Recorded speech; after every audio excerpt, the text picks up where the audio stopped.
ማትመስለኝ አዙሯት ወደቀች። እኔ ውድቅ ልበልልሽ? እኔ አፈር ልብላ? በሞትኩት ልጅ ምን አገኘብኝ? ደህና ነኝ እናቴ። እንደው አንቺ ደበቅሽን እንጂ አሞሻል እኮ። ይኸው ፊትሽ። መሲ በስተመጨረሻ መረጃውን ለሁሉም ሰው ልትነግር ሰበሰበቻቸው። ሁሉም ተሰባሰቡ።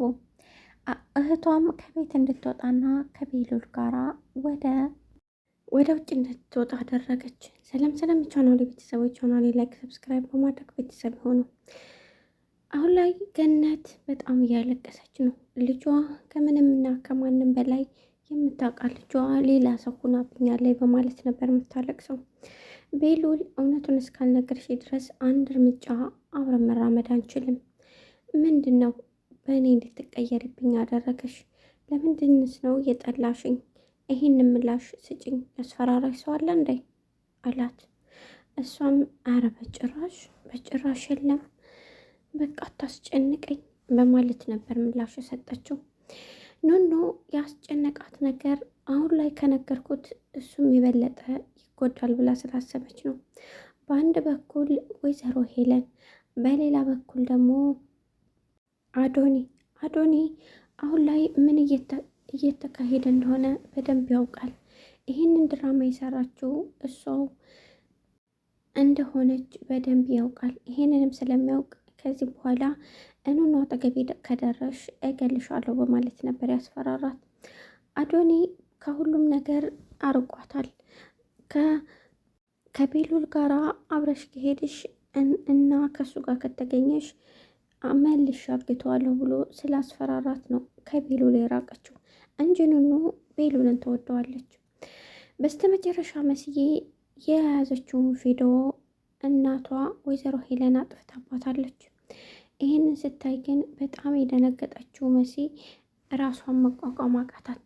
ምን እያደረግሽ ነው? እንደዚህ ሰብስበሽን አሁን ላይ ዝምት ያለሽ እንዴት? ተናገር እንጂ ብላ ወይዘሮ ሄለን እንደማታውቁና ስታስመስል ነበር። ወይዘሮ ሄለን ቪዲዮውን ባየችበት ሰዓት ነበር ወደ አጠፋችው። መሲ እንዳጠፋችው አልገባትም ነበር። ነገር ግን ይዛ ደብደባታለች። እንዴት ነው ቪዲዮ የምትቀርጭው?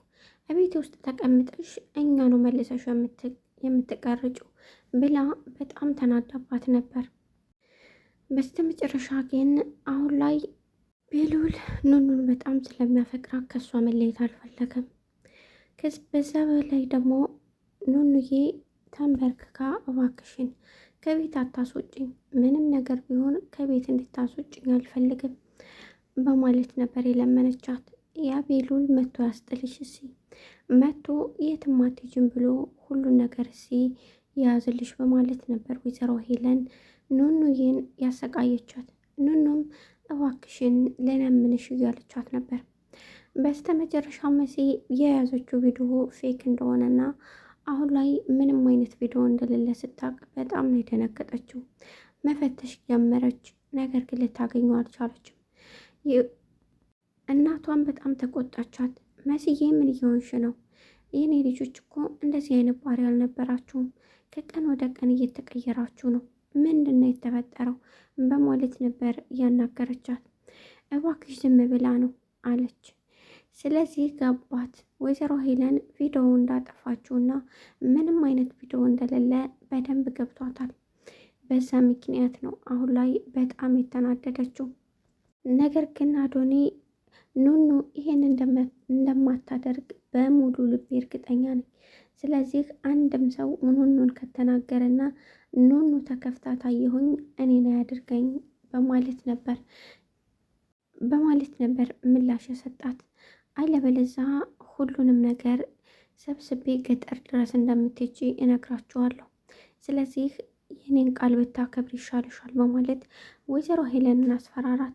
ወይዘሮ ሄለንም አንተ ልጅ ግን በጣም እያበዛኸው ነው ባልሰራልህ ብላ ለማስፈራራት ሙከራ አድርጋ ነበር። ነገር ግን እሱ ምንም የሚመለስ አይደለም። ከአባቱ ከሞተ በኋላ ለእሱ ራሱ እንዳለውና ማንም ሰው እንደሌለው እንዲሁም የሚረዳውም የሚያግዘውም ሰው ሌላ ሰው እንደሌለ በደንብ ስለሚያውቅ በሕይወቱ የሚደርስበትን መከራና ስቃይ ራሱ ለመሸከም ዝግጁ ሆኗል አዶኒ። አሁን ላይ መስዬ በጣም ተግዛለች። መሲ ምን እንደተፈጠረ ለማስረዳት እንኳን ለቤተሰቦቹ አልቻለችም። ምክንያቱም ቪዲዮው ጠፋ ለማለት ደግሞ በጣም ነው የሚያናደው። በዚህ ምክንያት በጣም እያለቀሰች ነበር። ኑኑዬ አንቺ በፍጹም ማልቀስ የለብሽም፣ ስለዚህ ምንም ይፈጠር ምንም ሁሉም ነገር ይስተካከላል ብላ ኑኑዬ አረጋጋቻት። ቪዲዮውስ ምንድን ነበር እንደዚህ ልታሳየው የፈለግሽውና ቤተሰቡን መሲን ሲያከላፍቷትና እንደውም ሲቆጧት ቤሉል ደረሰ። ከመሲ ጋራ እጃችሁን ብታነሱ ይሻላል። እናንተ ከነዚህ ልጆች ምንድን ነው ያላችሁ? በየቀኑ የእነሱን ነገር እንዳሰቃያችሁ ነው።